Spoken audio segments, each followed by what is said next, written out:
Hello friends, आप सभी का स्वागत है आपके अपने यूट्यूब चैनल पढ़ाई की पोथी में। साथियों, उम्मीद करती हूँ कि आप सभी स्वस्थ होंगे, मस्त होंगे, बेहतर होंगे और निरंतर अपनी तैयारी के माध्यम से केवीएस के सफलता का मार्ग प्रशस्त कर रहे होंगे। तो चलिए फ्रेंड्स, आप सभी लोगों को केवीएस एग्जाम में आने वाले बहुत ही महत्वपूर्ण टॉपिक यानी निपुण भारत सार्थक स्मार्ट 5E मॉडल और दीक्षा के बारे में जानने को मिलेगा।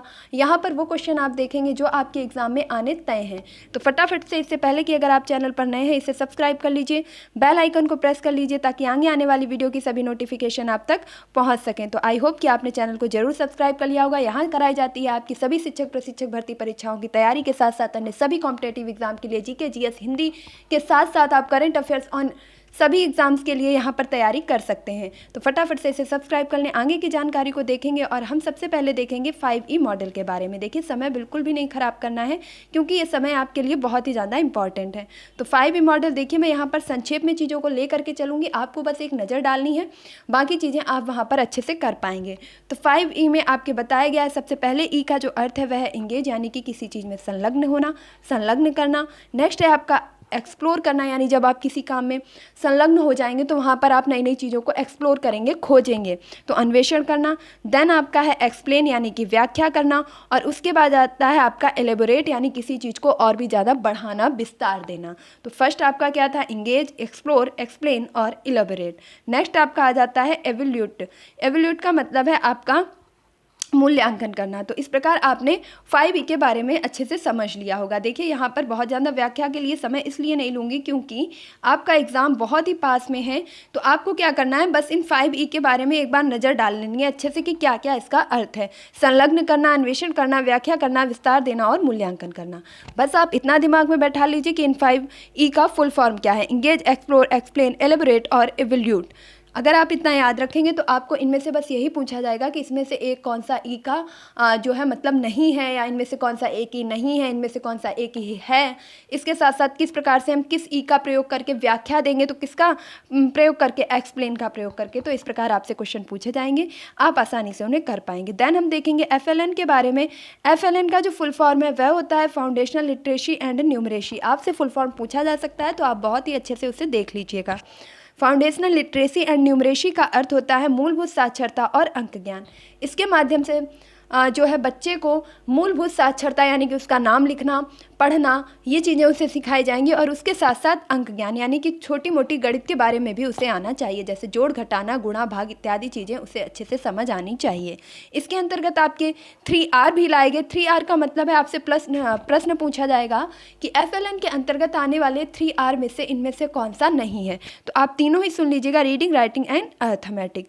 नेक्स्ट आता है आपका कि इसको किस क्लास तक जो है प्रोवाइड किया गया है। तो यहाँ पर आपका आंसर हो जाएगा 3rd क्लास तक। ये चीज़ें, ये फैक्ट्स बहुत ही ज़्यादा इंपॉर्टेंट है, आपको कब एक एक नंबर करके इंक्रीज कर देंगे आपको पता भी नहीं चलेगा।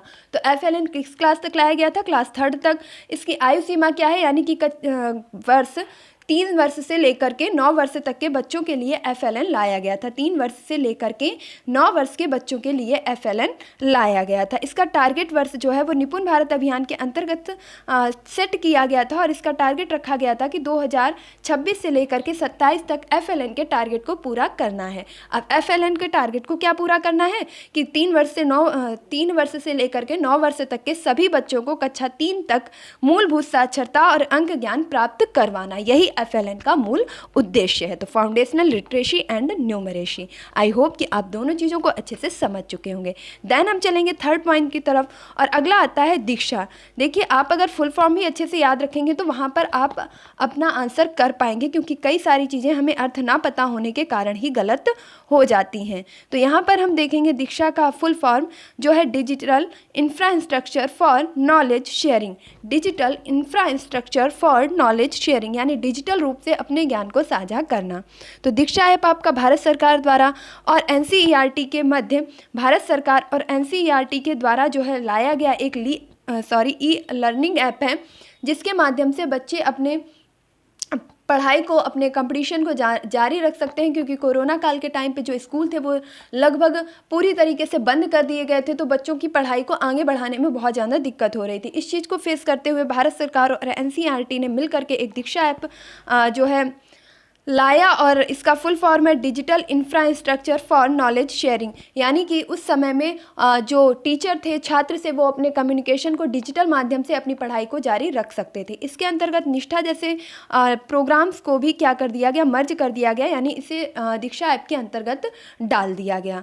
नेक्स्ट हम देखेंगे देन स्मार्ट के बारे में कि स्मार्ट का फुल फॉर्म क्या है। बहुत ही ज़्यादा यहाँ से प्रश्न आ रहे हैं। तो स्पेसिफिक यानी निश्चित लक्ष्य, मीजरेबल यानी उसे प्राप्त करने के लिए आपकी निश्चितता होनी चाहिए। पहले तो आपका कोई लक्ष्य होगा, उसके लिए आपकी एक निश्चितता होगी। देन आपका अटेनेबल यानी कि उसको प्राप्त कैसे कर सकते हैं, ये चीज़ें आएंगी आपके दिमाग में। और देन आएगा कि रिलेवेंट यानी कि आप उसके लिए उपयुक्त सोर्स और संसाधन प्रयोग करेंगे, उन्हें ढूंढेंगे। तो सबसे पहले स्पेसिफिक यानी कि आपका एक निश्चित लक्ष्य होगा। देन मेजरेबल, आप उसे प्राप्त करने के लिए निश्चितता करेंगे। अटेनेबल यानी कि किस प्रकार से उसे प्राप्त कर सकते हैं। रिलेवेंट यानी कि उसके लिए क्या क्या सोर्सेज हो सकती हैं, सोर्सेज को ढूंढेंगे। और देन जब सारी चीज़ें कंप्लीट हो जाएंगी तब आप देंगे उसमें टाइम, यानी कि टाइम बेस्ड। तो टाइम बेस्ड का मतलब है कार्य करते हुए समय देना। तो सबसे पहले हमारा अभी क्या गोल था कि केवीएस का एग्ज़ाम, और केवीएस के एग्ज़ाम के बाद हमने उसको निश्चित किया कि हाँ मुझे ये एग्ज़ाम देना है। उसके बाद हम इसे कैसे प्राप्त कर सकते हैं, ये चीज़ें मेरे दिमाग में चलने लगी। देन हमने रिसोर्स यूज किए, कोई यूट्यूब चैनल अपना जो है पर्टिकुलर उसको अपने साथ डेली उसको देखने लगते हैं, या हम कोई कोचिंग ले लेते हैं, या अपने नोट्स रिवाइज करते हैं। यानी जो भी संसाधन हमें समझ आते हैं उसको हम फॉलो करने लगते हैं। और जब सारी चीज़ें हमारे पास होती हैं तो उसको करने के लिए हमें देना पड़ता है समय। तो आई थिंक कि आप स्मार्ट के बारे में अच्छे से समझ चुके होंगे। तो स्मार्ट तरीके से चैनल को सब्सक्राइब भी कर लीजिएगा। देन है सार्थक के बारे में। तो सार्थक के बारे में देखेंगे student and teacher holistic advancement, student and teacher holistic advancement through quality education. यहाँ पर बात की जा रही है गुणवत्तापूर्ण शिक्षा के माध्यम से छात्र और शिक्षक की समग्र उन्नति। आपसे प्रश्न पूछा जाएगा कि सार्थक का तात्पर्य है शिक्षक की उन्नति करना, छात्र की उन्नति करना, शिक्षक और छात्र की उन्नति करना, या शिक्षक या छात्र किसी की भी उन्नति नहीं करना। तो यहाँ पर आपका राइट आंसर क्या होगा, शिक्षक और छात्र दोनों की उन्नति समग्र रूप से करना। यानी कि जो सार्थक आपका लाया गया है वह इसीलिए लाया गया है कि जो शिक्षक हैं उनके भी स्किल्स को बढ़ाया जा सके, किस किस प्रकार से वह शिक्षा में नई नई चीज़ों का प्रयोग करके और भी ज़्यादा उसे रोचक बना सकते हैं, और उसके साथ साथ शिक्षार्थियों को भी किन किन तरीकों से अपने स्किल्स को बढ़ाना है। तो सार्थक आपका शिक्षक व छात्र दोनों लोगों की समग्र उन्नति के लिए लाया गया NEP 2020 के द्वारा, यानी कि नेशनल एजुकेशन प्रोग्राम 2020 के अंतर्गत सार्थक को लाया गया, जिसका शुभारंभ रमेश पोखरियाल निशंक यानी कि उस टाइम के तत्कालीन आपके एजुकेशन मिनिस्टर के द्वारा किया गया था। और यह अमृत महोत्सव का भी हिस्सा बना था। ये प्रोग्राम आपका अमृत महोत्सव का भी हिस्सा बना था। अगला हम देखेंगे, और हमारा आज का जो लास्ट पॉइंट आता है वह आता है निपुण भारत। तो निपुण भारत के बारे में जानने से पहले हम देखेंगे इसके फुल फॉर्म के बारे में। इसका फुल फॉर्म है national initiative for proficiency in reading with understanding and numeracy.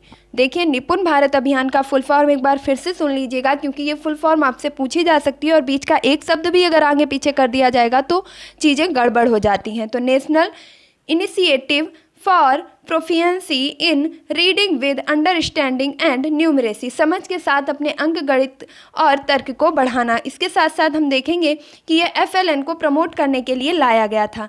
जैसा कि मैंने पहले भी बताया था कि FLN का टारगेट अचीव करने का जो लक्ष्य है वह कब तक रखा गया है, 2026 से 27 के मध्य। और ये रखा किसने है, तो निपुण भारत अभियान के अंतर्गत रखा गया है। सबसे पहले आपका क्या लाया गया था, एक अगर क्रम की बात कर ली जाए तो निपुण भारत कहाँ पर आया और कब आया और क्यों लाया गया, तो इसको हम सबसे आसानी से समझ पाएंगे। NEP 2020 यानी कि नेशनल एजुकेशन प्रोग्राम 2020 सबसे पहले आया। देन इसके लिए बनाया गया FLN। इसी NEP 2020 के अंतर्गत आया FLN, आपका फाउंडेशनल लिटरेसी न्यूमरेसी लाया गया, यानी कि 3 से 9 वर्ष तक के बच्चों को। देखिए, ये मैं बार बार बोल रही हूँ और ये आपसे पूछा भी जा रहा है कि किस आयु वर्ग के लिए है। तो 3 से 9 वर्ष तक के बच्चों को साक्षरता और अंक ज्ञान के लिए FLN लाया गया, और जिसका जो क्लास है वो क्लास 3rd तक रखा गया। और इसको जो रिपोर्ट बनाई गई कि ये कब तक क्या होगा करके, ये ऐसी रिपोर्ट बना करके, जो रिपोर्ट का नाम था वो आपका रखा गया EAC रिपोर्ट, और इसे PM को जो है दिखाया गया, सौंपा गया। देन इसके बाद में एक और रिपोर्ट आती है इसी के लिए, और वो आती है IOC रिपोर्ट। IOC रिपोर्ट के अंतर्गत इन सभी चीज़ों के बारे में विस्तार से चर्चा की जाती है, उनको और ज़्यादा प्रमोट किया जाता है, और फाइनली आपका निर्णय लिया जाता है निपुण भारत अभियान के लिए।